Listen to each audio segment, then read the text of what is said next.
What's up, guys? Terry Foy here with Dan Aburn. We are talking about week 4 in the Kane Media Poll. We have a new number 1, the Maryland Terrapins, fresh off their 11-10 victory over Notre Dame.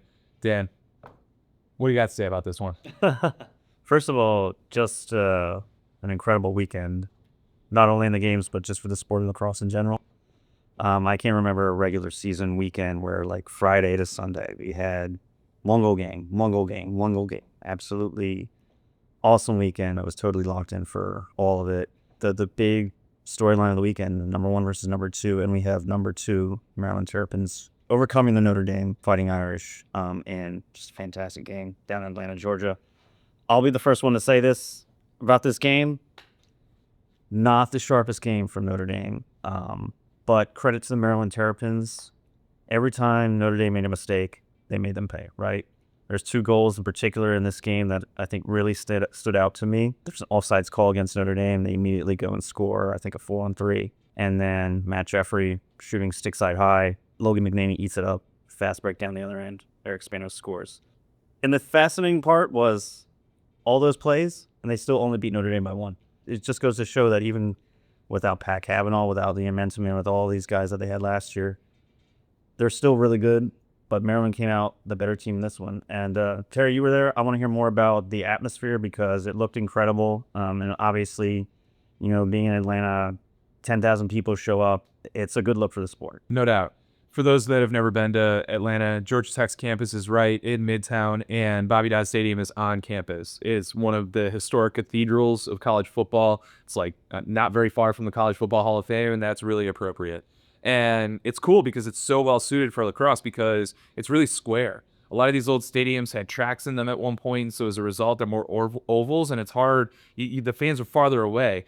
They put all of the fans on one side of the field. The cameras were on the opposite side, so they were in the television shot on the ACC network all game long. And basically from end line to end line in the entire lower section, it was packed. Like, it was hard to sit. So if you wanted a little bit of space, a lot of people went upstairs, and it was just an unbelievable environment.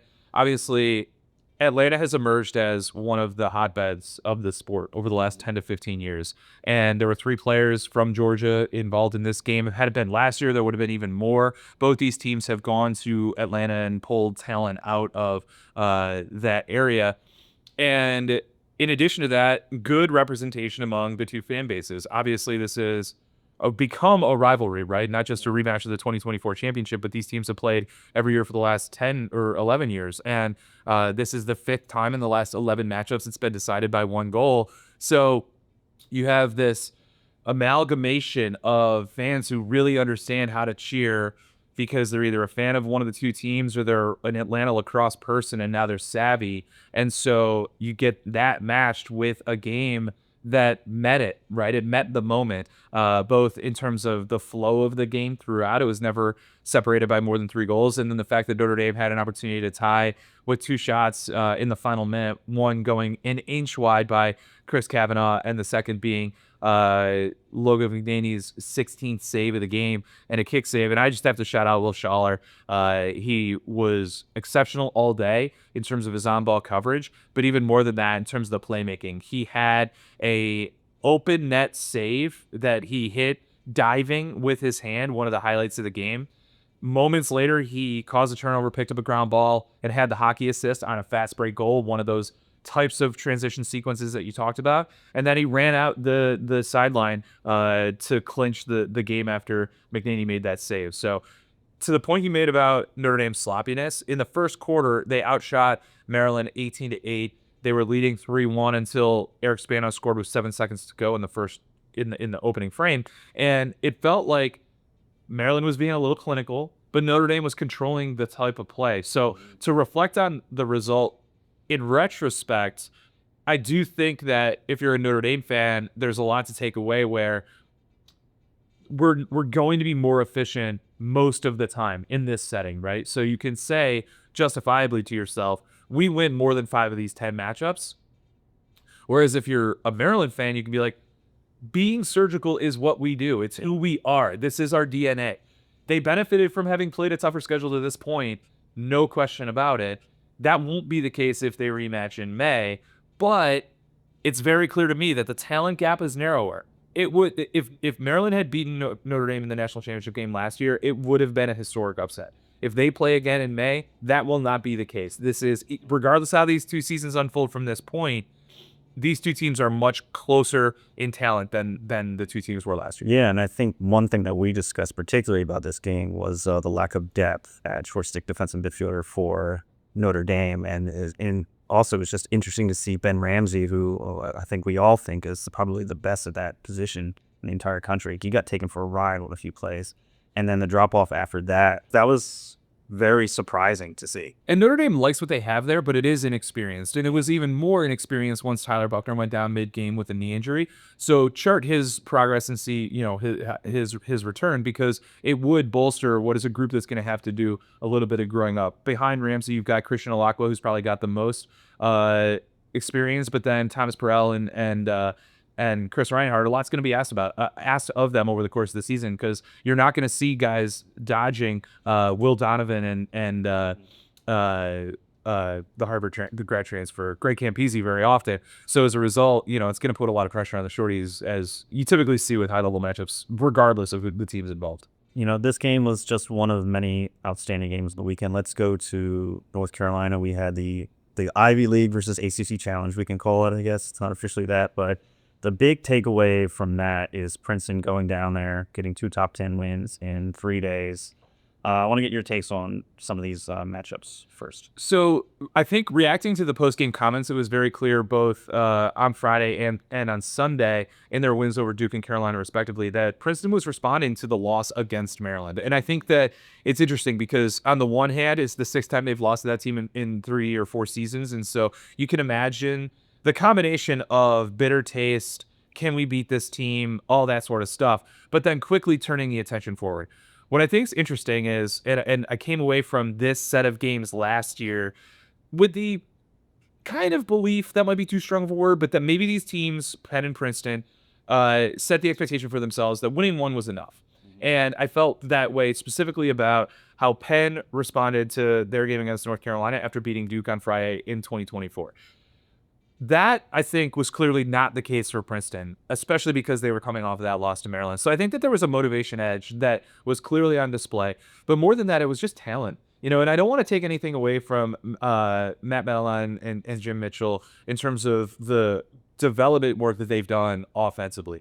But when you look at the variety and versatility and complementary nature of Coulter McAsee, Nate Kabiri, Colin Burns, Chad Palumbo, and the way in which they don't all have to have big games in order for the offense to get to 14.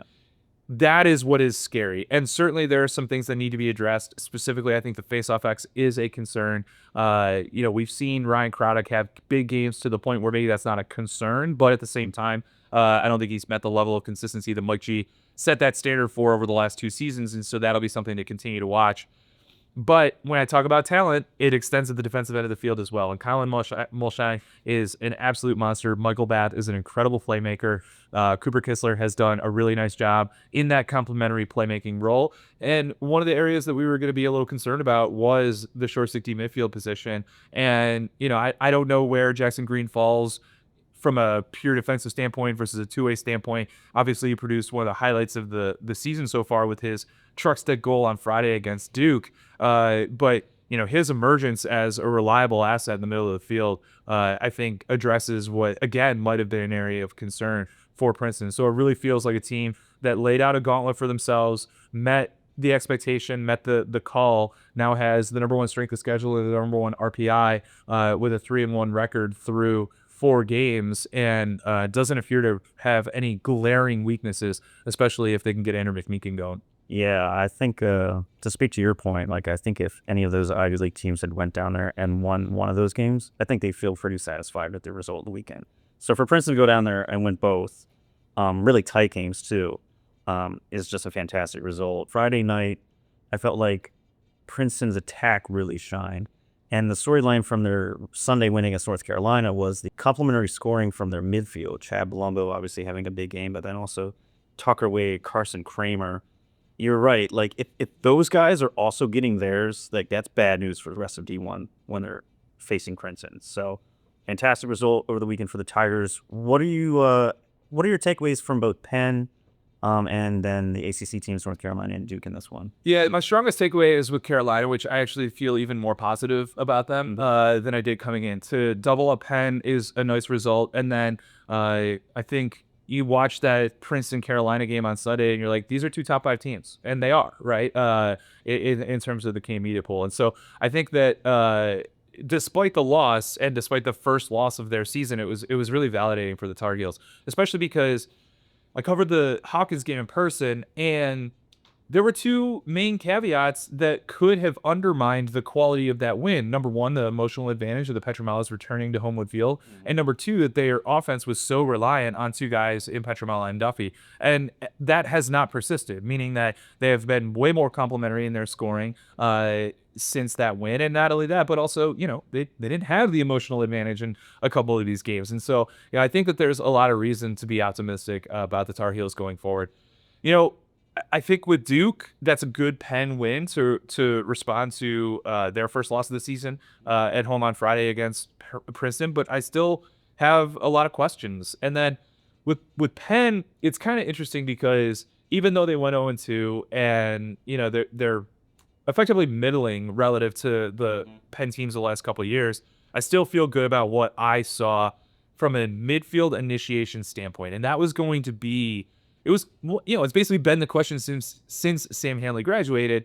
And, last year, I think ultimately they were a ball movement oriented offense that wasn't going to score a ton of goals, was very small at attack. And the question was like, how far can this offense take them?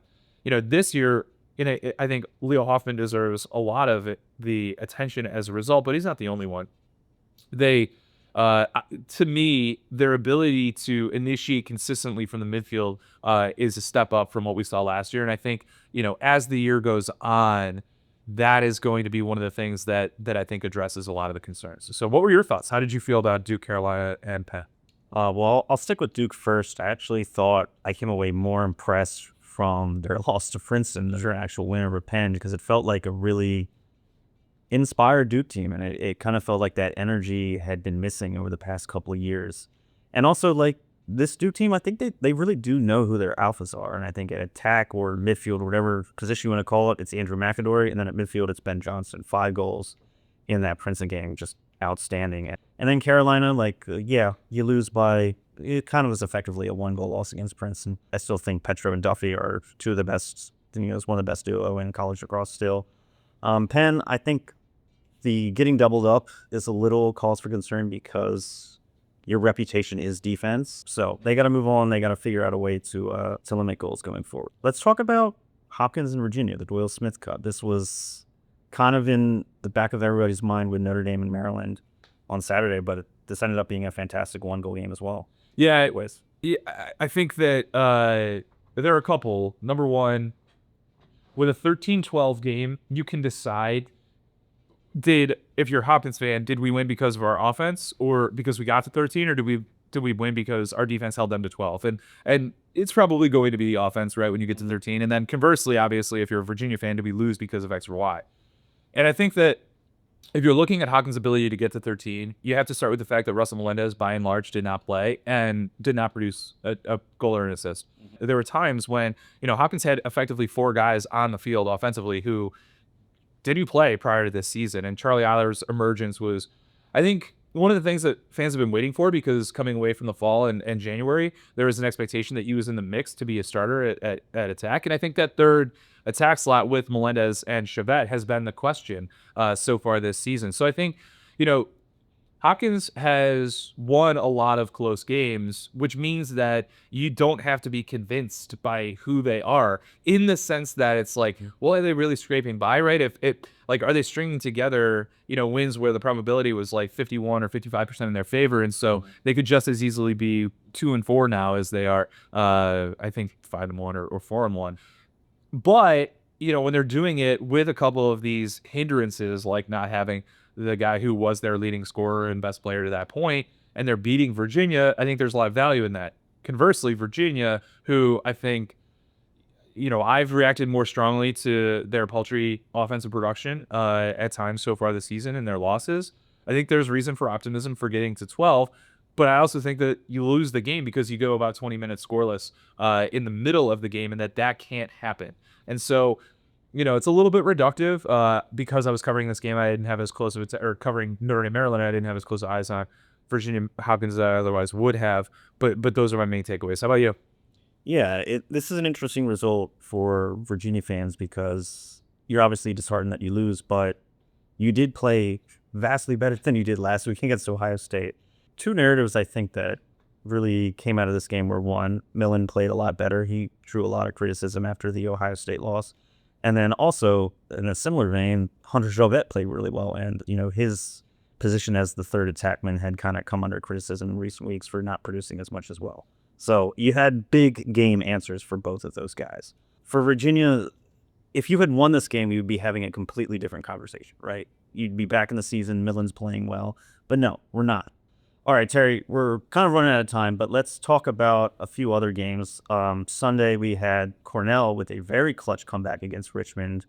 This one was a wild one. Cornell was down 6-1 in the first half, and then I think 11-8 in the fourth quarter. They come back, win 12-11. Do you have any takeaways from this? I'd be a little concerned that this is the second game in a row that they fell behind after falling behind versus Hobart at midweek. Connor Busick talked after the game about how potentially playing a midweek game and then hitting the road meant a little bit of heavy legs, and it took him some time to get into it. And that's an acceptable, explanation, especially when you come back and win. So, I kind of feel similarly as some of the teams that we've talked about in terms of being hardened by a loss. I think I didn't need Richmond to lose by a goal to Cornell and at meaningful points have really high win expectancy in order to think that they were good. I already thought Richmond was, a clearly established top 15 team based on their performances so far this season, basically accepting the first half against Maryland in their season opener. And so with that being said, if you're a Cornell fan, I mean, you gotta love the fact that you have a team that knows exactly what they need to do in order to win, and they did exactly that. I thought that the way that their veterans, specifically Michael Log, but also Hugh Kelleher, responded in the fourth quarter in order to score clutch goals was really impressive. And I made a mistake on the podcast by misidentifying Hunter Smith, but he's been one of the better defenders in college lacrosse for a season or more, and once again, tasked with guarding CJ Kurse. CJ's going to get his, but he didn't get his 6 that he had gotten in their first 3 games so far. Yeah. And so I think that was a big factor in what helped Richmond both build and then maintain their lead throughout the course of the game after Cornell counterpunched in the second quarter and got it to a goal at halftime. Usually in that scenario, you see them come out of the gate in the second half, establish the lead in the third quarter, and then kind of cruise home. That's what happens when a team digs out of a big hole, a big first quarter hole in the second quarter. So credit to Richmond for not letting that happen, and ultimately coming up only a couple minutes short of another sizable victory for the year. And I was just watching it, and I think it was 11-8, and I was like, if any team can come back and win here, it's Cornell. Like, it's CJ Kurse. They got all these seniors. They got a great offense. This could happen. And I think, we were watching Penn Duke at the same time. I was like, I'm going to switch over to this game. Anything else you want to talk about before we wrap this up? There's a lot of other games going on. Yeah, I just want to give credit to Joey Bucci, the walk-on face-off guy for Navy, who came on after Zach Hayashi, their starter, missed the game against BU, and then Colin Shadowins went out after their first face-off of the game. It started 6 of 11 in what was a very big win for the midshipmen over BU in Annapolis on Saturday.